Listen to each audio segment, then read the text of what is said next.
შეუღლებული ვარ 32 წელია დაახლოებით. ყავს ორი შვილი. ვაჟიშვილი და ქალიშვილი, ორივე აქვს უმაღლესი განათლება მიღებული. ყავს რძალი, აგერ 2 წელია და ეხლა შეგვეძინა შვილი. ძალიან გახარებულები ვარ. მე ვარ მურად მიქელაძე, სოფელ ღურტაში მცხოვრები. დაბადებული 1955 წელს და უკვე ერთი თვეა პენსიაში გავედი. ნუ მიშლი ხელს ქალბატონო. პენსიაში გავედი, მაგრამ მუშაობ კიდე დამატებით სოფლის მეურნეობაში და პირველი სამსახური არის მაინც ჩემი ძირითადი პროფესია პედაგოგობა, სკოლა. ჩემ სკოლაში მუშაობ დაახლოებით 29-30 წელია. 13-14 წელი ვიმუშავე სხვა სოფლებში. მე ვარ გულიკო ჯორბენაძე, ვარ პედაგოგი, დამთავრებული მაქვს 90 წელს პედაგოგიური ინსტიტუტი, ქართული ენა, ლიტერატურისა და ისტორიის სპეციალობით. ამჟამად მუშაობ პულოს რაიონის სოფელ ღურტის საჯარო სკოლაში, ვასწავლი ისტორიას. ჩემი საქმე ძალიან მიყვარს და ძალიან მომწონს. ფოტოშორის ძალიან კარგი პედაგოგიური კოლექტივი მყავს. მართლა ჩემი მეორე ოჯახია. ისეთი სკოლა მაქვს და ისეთი პედაგოგები ყავს, რომ წასვლა ყოველთვის მიხარია. ბავშვების კარგები არიან. მომენატრენ ამ კორონას 6 თვეა ბავშვები არ გვინახია და რა ვიცი, სკოლაში რომ შევდივარ, ახლა დავიწყეთ უკვე სიარული და ეს ბავშვების ხმა რომ არ არის ძალიან ცუდია. დღეს პედაგოგიური მოღვაწეობა სკოლებშია მხოლოდ.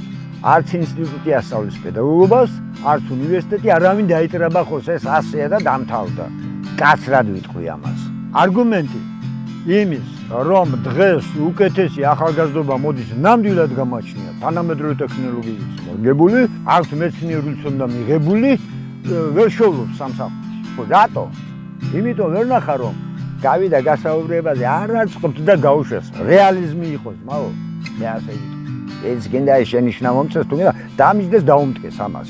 ჩვენ რასაც გვასწავლი და გვინერგავდნენ და უნდა დაგეზიპირებია და უნდა გესწავლა და უნდა გეთქვა, ეხლა ისე არ არის. ეხლა ბავშვს ვაძლევთ საშუალებას მისი აზრი გამოთქვას. ეს არის შემოქმედებითი თავისუფალი აზროვნება, შემოქმედებითი ბავშვები ძალიან კარგი თაობა მოდის. სუხისგებლობა უზარმაზარი მაქვს, რომ ბავშვს არაფერი მიაკლდეს და როცა სახელმწიფო ხელფას გაძლევს და შენ მუშაობ და რაღაცა, ეს მარტო ფული კი არ არის.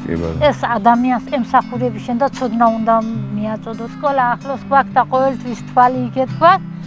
ვეწევით სოფლის მეურნეობას, ცოტა შრომა კი სჭირდება, მაგრამ გვინდა რომ ჩვენმა შვილებმა და ჩვენმა სტუმრებმა ჯანსაღი პროდუქტი მიირთვან და გვაქვს საოჯახო სასტუმრო. ამ კორონამ ცოტა ხელი შეგვიშალა. შარშან ამ დროს აქ ბუმი იყო სტუმრებისა. ერთი რამე სათქივარი მაქვს ძალიან. ყველა წუხს ამ გზის გამო. ეხლაც გვიკავშირდებიან როგორ ხართ და ის გზა თუ მოწესრიგდა. ეს გზა 37 კილომეტრი გზა. რამდენი მთავრობას მოდის, იმდენი გვირდება ეს გზა იქნება და ეს რა არის, ვისთვის არის აქილევსის ქუსლი ეს, რატომ არ გვიკეთებენ რაღაცა? ეს სახელმწიფო რომ მოინდომოს ერთ სეზონზე გააკეთებენ ამას. გადაიღეთ ეს, ამას სერიოზულად გეუბნებით. გარმა თუ არდაბერ არაფერი არ ჩანს. რა შეიძლება? მეტი დამსვენებელი, მეტი ტურისტი მოვა, ლამაზად გაივლის და გაზი. ხიჭარამდე მოვიდა, კი მართლაც სერიოზულად იმუშავებს. გაინაგზოს ეს გაზის მილი.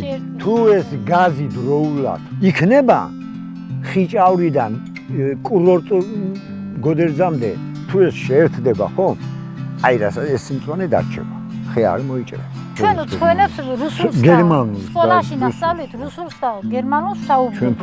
ამ ხალხმა არ დაიჯერა რომ ესენი როგორ საუბრობენ გერმანულსო და გაზეთი მომიტანეს, თუ წაიკითხავთ და რომ წავიკითხეთ ძალიანაც გავხარდათ და იყოს ეს თქვენი გაზეთი და იკითხეთო. ინგლისურში შვილებმა იციან უცხოენები და გეხმარებოდნენ. კოლეგი ბერძნული. არა ვარ ძველი აზროვნების, ძველი კი არა. შესანიშნავად ვერ გები 21 საუკუნეს.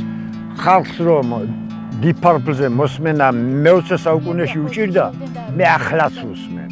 და იმას 21 საუკუნის ანსამბლზე ჯახდნენ და მართლაც ისეა. შეიძლება ისეთი სტუმარი გესტუმროს, რომ რაღაცა არ ქონდეს საშუალება და არ ვართ ჩვენ ფულზე, რომ ეს სტუმარი მოვიდეს და ქართული მენტალიტეტი ძალიან ისეთი ყოფილა თურმე, რომ ვერ შევეგვე ეს ჭამაში სტუმარს ფული როგორ გამოართვა და ისინი მეუბნებიან, არ შეიძლება ასე, ეს თქვენი ბიზნესია, უნდა თქვა. უცხოელს გინდა საქართველოს დაანახო.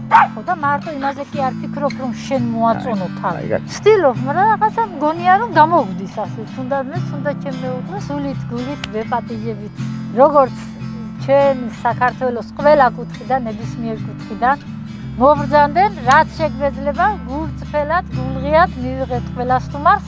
და იმედი გვაქვს, რომ სოფლიოში საქმე გამოსწორდება ეს კორონავირუსი თავს დაგვანებებს და ის ჩვენი მხიარული და კარგი სტუმრები, რომლებიც დღესაც გვიკავშირდებიან, კიდე იქნებიან ჩვენი სტუმრები და მათი რეკომენდაციით კიდე ახალი თაობა წამოვა და იმედი გვაქვს ხვალინდელი დღის რომ უკეთესი იქნება და ბევრი სტუმარი გვეყოლება და ჩვენ შევძლებთ ღირსეული მასპინძლობა გაუწიოთ. გელოდებით ყველას სასტუმრო ოაზისში. შენ რომ არ მყავდე, შენ რომ არა, შენ რომ არა.